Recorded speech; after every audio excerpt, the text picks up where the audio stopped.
Well, hi, Hand of Doom. Thanks for taking us by time to speak with us. How are you doing? As I said, I'm fine. I'm a high school teacher, and May is not a good month for me.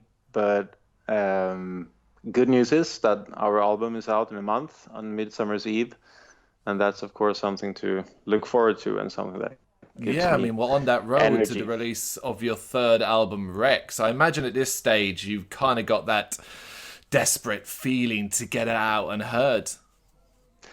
Well, you could say that. You could also say that I'm pretty fucking tired of those songs by now, and if I don't have to listen to this album ever again in my life, I can die a happy man.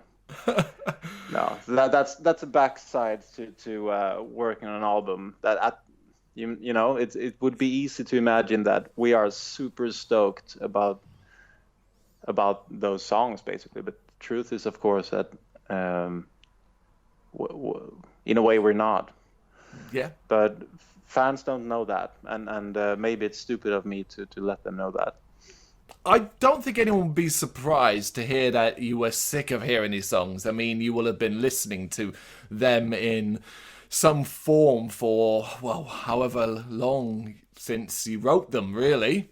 Mm, sure, and I mean, the most difficult process when you're putting an album together is, of course, when you come to the mixing stages, and you're already, I mean, you're you're past those songs basically at that point because you've finished them and you've spent time and energy on recording them, and most of it went well. Some of it maybe didn't turn out as fantastic as you had imagined, especially if you're a vocalist. You Mm. know that you can always do better, and there are always some songs that you know that, okay, when I recorded that, I was actually pretty hungover, and you can hear that.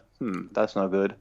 But there is no time or money to redo it, so I just have to keep stum and pretend I can't do better. And then comes mixing, and that's when you sit down in a dark room and you listen to those songs again and again and again, and you try to be self-critical, and you listen for you. You're basically listening to hear if you can hear everything right, and it's Mm. impossible to judge that at that point because you know every nuance of the music by heart. So you probably hear things that people wouldn't hear, but it's your job to decide if it's audible or not. I mean, it's a nightmare, but um, yeah, Yeah, certainly that's don't envy that side of things. Then do you right. And think you'll get. especially this time around, as the last album, we were in the mixing process just around Christmas and New Year's Eve, when you're supposed to take it easy and basically wind down after a tough year. But then you go into the studio and you work harder than ever before that year, and that's just a bad match often, Yeah. right? Well, are you feeling any pressure then, based off what you're talking about and how the mixing and all that went, to deliver something as consistent as your previous releases? Um, I don't feel that kind of pressure because I know that, I mean, I know in my heart of hearts that this is as consistent and as proficient and as qualitative as our previous album, and it definitely outshines our first one. So Mm. I have no doubts that this is a good album, and if you have heard us before and you enjoyed what you heard, you will probably um, feel a bit like home, Mm. and probably enjoy the experience this time as well. So, and about pressure, I mean, there's not very much at stake here. The worst thing that could happen is that people like this album less than we do. But since we think it's kick-ass, that's the important thing. And I mean, no pressure. There is no economy in this anyway. I mean, Yeah. we can't lose any money if people don't think this album is good enough. It's not like we have 7 months of touring that will be canceled, and we Hmm. will have to sell our houses. we do have lives outside of Vampire, and Vampire is not a full-time thing for anyone. So we are pretty light-hearted when it comes to reactions, and basically try to be good-spirited about the fact that as I said, we think this is a good album, and if we hadn't thought so, then there would obviously be a problem with presenting it to the world. But we're pretty confident here. I think that's good to be as well, because fans have kind of had an early taste as well with, is it, I'm saying this right, Milik Taus? I think that's right. I probably couldn't pronounce it either. It's obviously a foreign concept. Well, the reception to it has been overwhelmingly positive. Is that something you paid attention to? Well, I would be lying if I said that I haven't browsed the comments on YouTube several times. So I mean, I'm as big a sucker for validation as anyone, and of course it's great fun if when you see that people enjoy what we're doing. But then again, what you tend to remember are obviously the negative feedback, and there is always negative feedback. But I saw this. That was actually really fun. I saw this song review. I didn't know those existed, but apparently there are song reviews on new singles by different YouTubers. And there was this guy from Texas in a Texas cap, and he looked 55, like some working class, slightly overweight, just a guy basically. I can picture it. He was all over the place about this song, and he was talking about references that he could hear that you would never have guessed that a person from Texas, being around 55 and having a Texas cap on his head, would be in command of. And it was talking with great insight about this song, and it was obvious to me that he enjoyed it in the exact right way. I mean, you want people to like your music because they can hear the stuff that matters as a musician, and he basically ticked off all the boxes in the right way. And then I looked to his account, like how many views does this video have, and it was like 12. So this was a happy amateur going crazy about this song, and nobody except for us in the band. I mean, it's probably us 5 in Vampire having watched that 2 times each. That's the 12 people watching it. And the guy reviewing the song, he has probably watched it twice as well. So that's 12. That's 12 plays. It is a rare event to get anyone that perhaps will be able to listen to a song and give an objective opinion that matches and marries up so closely to how you feel about the track. Right.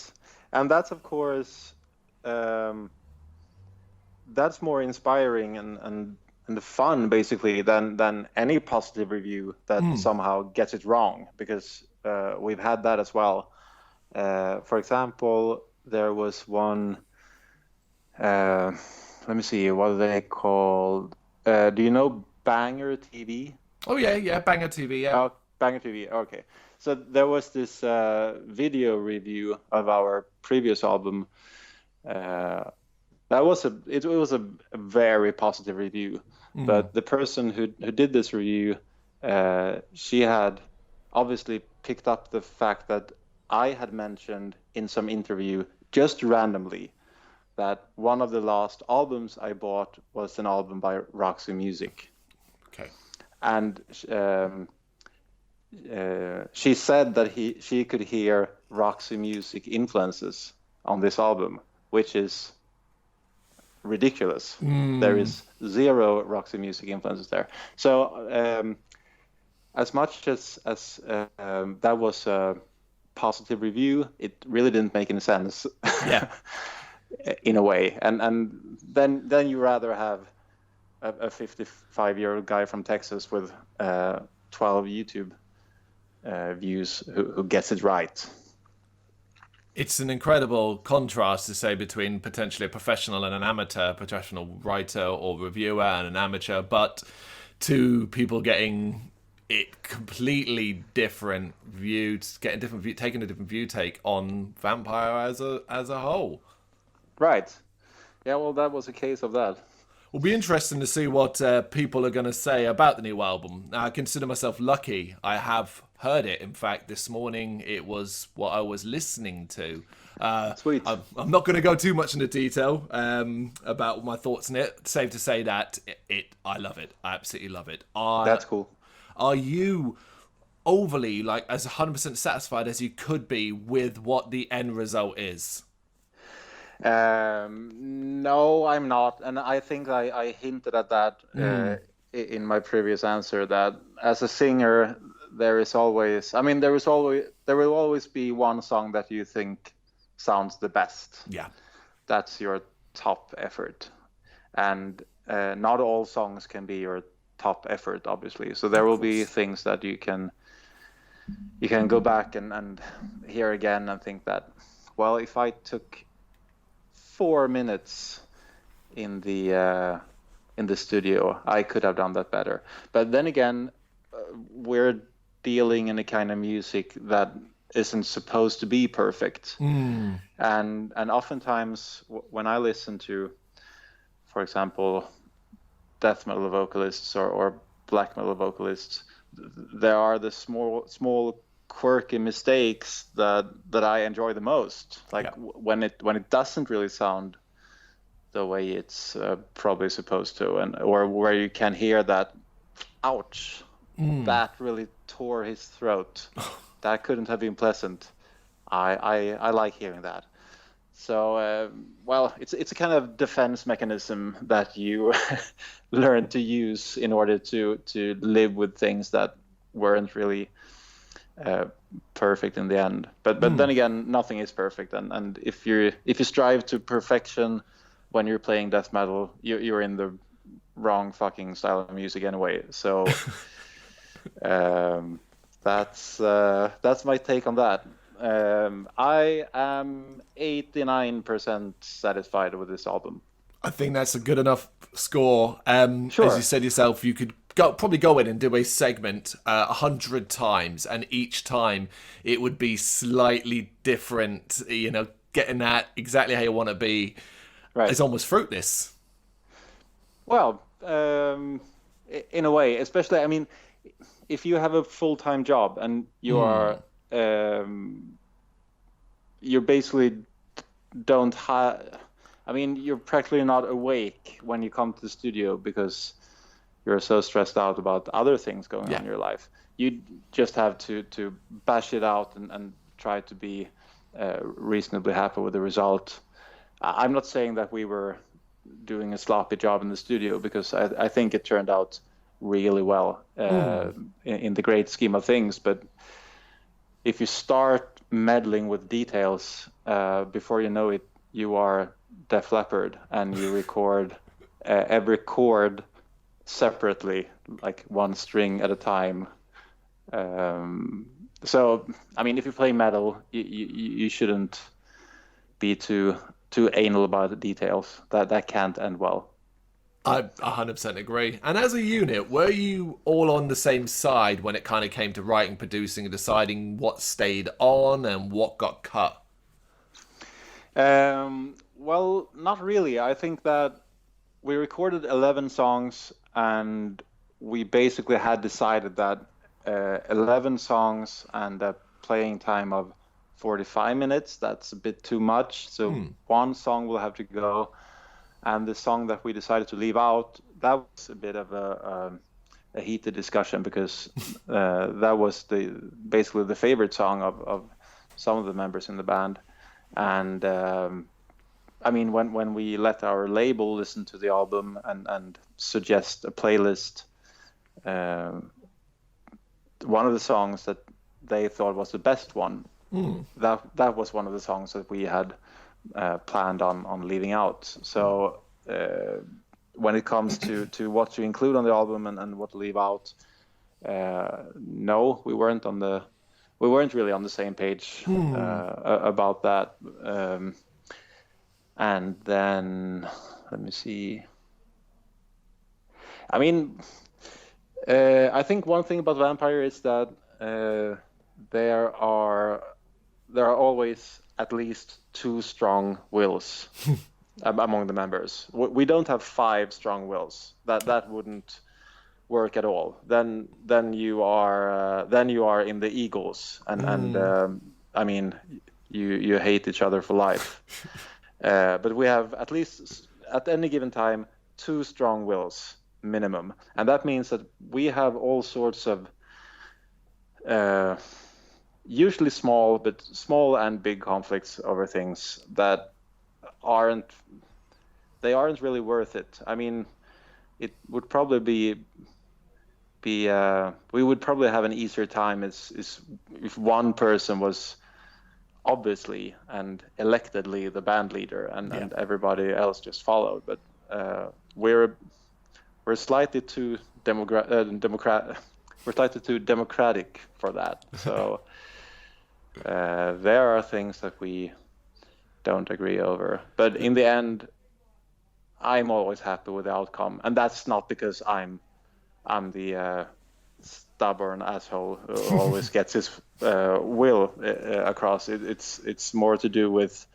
I mean, you imagine certain things in your own little head when you're being creative over several years, and some of that maybe wasn't very good ideas to begin with, and when you realize that, well, the other guys was actually right over this, then I mean, if you can see that in hindsight, that's a good thing, and you usually can, because the turnout here is a great album. Yeah, absolutely. So has this rough period for the scene dampened any hunger you have or desire to get out and play live? You mean the Corona nightmare? Yeah. Well, we have been so occupied with everything that comes with putting an album together, so it hasn't really affected us very much as of yet. And when it comes to playing live, we are pretty low key about appearing on tours or whatever. I mean, the last tour we were on, that was in January 2016. So we're not super eager to go on tour either. And I suppose that there will be no live gigs this year, but that will basically be business as usual for us, because we haven't played live in almost a year. And I mean, playing live will happen eventually anyway, and we've had our, I mean, it's a massive creative and even intellectual discharge to make an album. So if there's a period of rest for the rest of this year, I'm actually pretty happy about that. As I said, there is no money in Vampire. We don't depend on being super active to make ends meet, but we can just bide our time and be pretty happy about that. I'm glad to hear that will make you happy. Sure. I mean, I'm certain that many bands think very differently, and they are stoked about playing live as much as possible. But some of us are family fathers, and some of us have professional careers that are not super flexible. How to say? Right. So I was when earlier on when I was listening to the album, I was on the Century Media's website, and I was looking at all the information they hold about Vampire. Figured it would be a good opportunity to really see what you've said to them in the past, and a couple of things stood out to me. And I kind of just want to get your take on them to see how much detail there is there. And in this, you reference Castlevania Mm, and horror in general. mm. Is that something that actually has had an influence? Horror in particular, it had an influence into on Vampire. Oh yeah, for sure. And I'm the horror buff in the band, so um, we hadn't really talked about the lyrical content when we wrote and recorded our demo tape back in 2012. But for me, it was the obvious way to go, because when I am to write lyrics to this kind of music, something with a horror flavor is basically what comes out, and that's also the case with some of the bands that were important to me when we started doing Vampire, like Necrophagia or Autopsy or any of those old 80s death metal bands. They were all about horror. I mean, they were basically high school dropouts in a basement who watched horror films all day. Yeah. And they sure, they liked heavy metal, but when they were to play an extreme heavy metal, an extreme kind of heavy metal themselves, what they wrote about was horror, because that's the only thing that were going into their heads when they were not playing music. So the horror thing, that's a big deal. And mentioning Castlevania in our biography, that could seem a bit cheesy, but that Castlevania number 2, Simon's Quest, in particular, that's a cornerstone of my childhood, and it's a cornerstone of my interest in horror. Because I don't know, did you play that game? Oh yeah, I'm aware of it. Okay, cool. When were you born? 1984. Okay, I'm 83. Ah, So we're the exact same Nintendo generation, yeah. obviously. Well, what you get in Castlevania, and especially in Castlevania 2, is it's basically a retelling of the Dracula myth, and you get this very attractive gothic atmosphere. I mean, as well as they could do with in terms of graphic and sound effects and music at that time. It's I mean, it's a pretty overwhelmingly dark experience for a 8-year-old kid, or whatever I was when I tried to play myself through that game.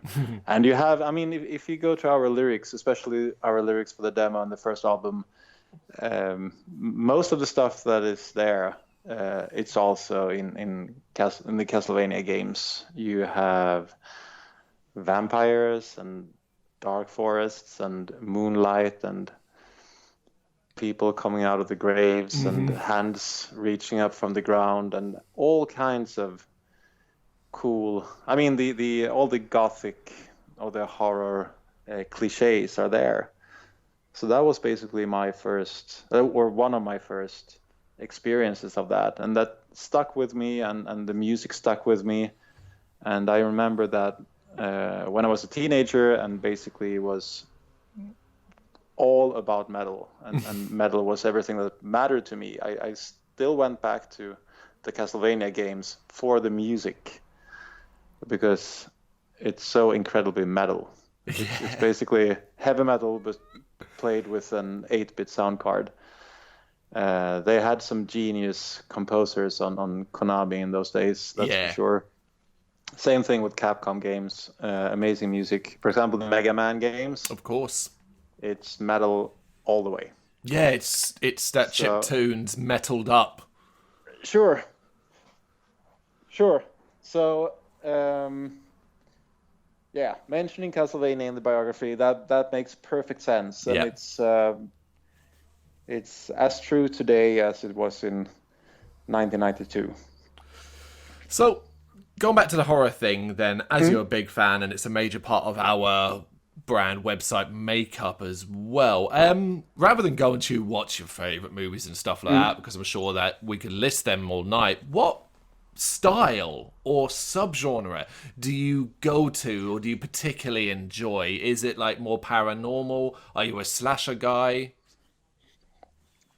Um, well, if I would pick one kind of horror that I can talk to anyone about it being great, I would say it's those um, heavy dram like those heavy dramas where horror isn't the main ingredient, but the horror inclusion is like a spice or one aspect of a story that actually works in and of itself. Okay. And the prime example would of course be The Exorcist or Rosemary's Baby. These are solid stories about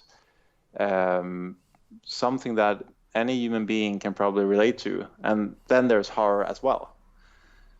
And you have the same thing going on in, for example, The Entity from 1982. That's a great one. And this is a kind of horror that, I mean, you didn't get that much in the 80s or even in the 90s, but during the last 8 or 10 years, we have seen a return of this. I wouldn't say family oriented because it's not, but it's horror for adults. Basically, it's horror for intelligent grown-up people, and I'm talking about films like Hereditary or The Others or Get Out, Babadook, things like that. Yeah. Sure, Babadook. That's probably the best example of all. I mean, it's horrific. It's absolutely horrible. And then it's basically the story of the dire struggles of a single mom. Yeah. That's a core story, and that story works on its own. I mean, losing your husband on the way to the hospital to give birth to your first and only child. That's obviously horrific in itself. But, Yeah. but then the horror motif or the supernatural elements, they are basically used for telling a deeper felt, pretty everyday kind of story. The story of loss and coping and trying to make sense of the world where nothing makes sense. So that's my kind of horror. But then again, of course, I'm a sucker for slasher films as well, especially during summertime. I told you I'm a high school teacher. Yeah. And one thing about being a high school teacher is that you never really grow old. You never really leave school. And I can get the same feeling out of slasher films. Like when you pop in Friday the 13th Part 2, you are not 37 years old anymore. You are 17 or even 7. And it's always summer holidays. And you're always in for hearing a spooky story about some maniac with a knife. Yeah. It's round the campfire tales in a very attractive and soothing kind of way. Yeah. I love that you would use the word soothing and horror in the same sentence. Well, that's me. I completely understand. I completely Right. get it. If you are a fan of horror and you watch it regularly and you've been watching it all your life, it can be to sit down and watch, as you say, something that sometimes, in reference to the slashers, is a chance for it to unchain your brain almost. Sure. Or rather, if we're talking slashers, just put your brain in flight mode, because the structure and the dramatic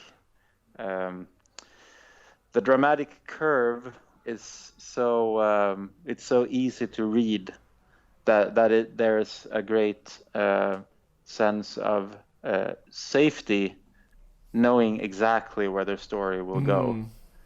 And even if you haven't seen The Prowler before, you can be pretty fucking sure that it will be business as usual. And that's just a great thing. And the good news is that if we're talking slashers, there are so many films from the 80s that never really made it big, and that you can still seek out and dig out even if you're a horror buff and have been for 25 years, there are still films that are worth watching and that you haven't ever heard about before. So that's Absolutely. I've been watching horror all my life, and it was only last month that I finally got around to watching Prince of Darkness. oh yeah, Yeah. good for you. Yeah. I hope you enjoyed it. Oh, thoroughly, thoroughly. Yeah, yeah. Yeah, it's a pretty good one. I mean, it's always difficult when you have very proficient and directors with that have influenced the genre so much, and then you watch something in their catalog that isn't really top notch. Yeah. It could be a bit hard to swallow. Like in 1995, he was doing this. Mm-hmm. What is this? He did The Thing 13 years ago, dude. But, Fantastic. yeah, Right. one of my dugouts that I watched. Well, it was a couple of years ago, but it's a great film. The Blood on Satan's Claw. Oh, I have seen that. Ooh. Oh, I'm And trying to think now. I know the name because I remember I wrote the review for the site. okay, well, it's not Hammer horror. It's from Tigon Films, a competitor at the time, but it's very Hammer-like. It's like a mix of typical Vincent Price Hammer horror and The Wicker Man. Like, Yeah. pretty dark folk horror that is actually scary, and the music is amazing. It's the best in Okay. all possible aspects. If you don't really remember it, try and seek it out and rewatch it. It's very vampire in a way. Lots of beautiful and dangerous women. And Gothic We're into that. architecture and stuff like that. What is that? And Gothic architecture in that style that Hammer used to do. Sure. I mean, you get all of that. Even if this is a bit more countryside oriented, it's more bush horror in a way. Fascinating. All right, right. We'll wrap this up then. We've been going a while. Got one last question for you, and it's just about yourself, really, and the band. Finally, with a large majority of the world obviously forced to change how their daily lives are, what, if anything, have you learned about the band and yourself in this time that perhaps you didn't know before?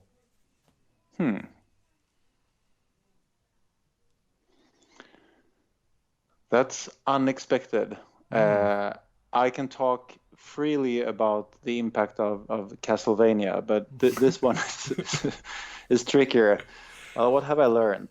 See, it's interesting. When we've asked this question to bands we've interviewed during the COVID period, it all really depends what your personal life has, how it's been effective. So for yourself, you're a high school teacher and so on. Perhaps compared to, say, someone who has been furloughed from their job, the impact is always going to be massively different. Sure. And I'm a bit of a lone wolf anyway.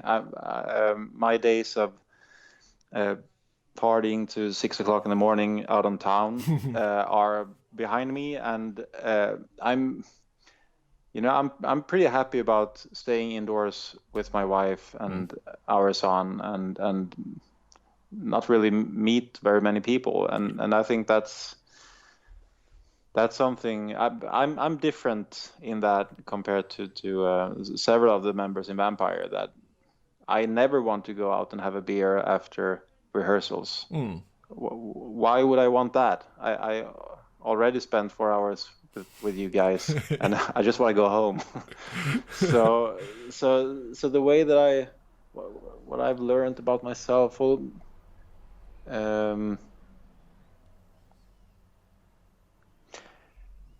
actually, I don't think I have learned anything about myself. I'm a slow learner. I'm sure that there will come things that I realize that I have found out about myself before this is over. But at this time, I know that I worry about the well-being of my parents, but that's nothing new, because the reason I worry for my parents is that my mother is in a health condition where being infected with the coronavirus would mean a practical disaster. Yeah. But that's nothing new, and that's not very interesting to talk about in interviews either. No, So but I don't know. I understand what you're saying in the sense that it's something that will all be in your mind, but it will have been heightened terribly. Sure, and it would have been easier to not think about very much if there wasn't this modern day Black Plague raging across Europe, Yeah. I suppose. Just one thing before we finish. Go on. We were talking about TV games and horror and stuff. And if you have that kind of profile on your site, maybe you could just mention somewhere that I also have. I have my own horror podcast with a friend that's been going for 5 years, and it's called Vargtimmen. It's not very easy to spell if you're not Swedish, but I can spell it out for you. So you Please can just do, yeah. include. Okay, it's VARG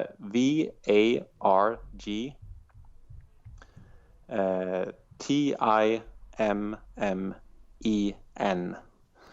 Vargtimmen.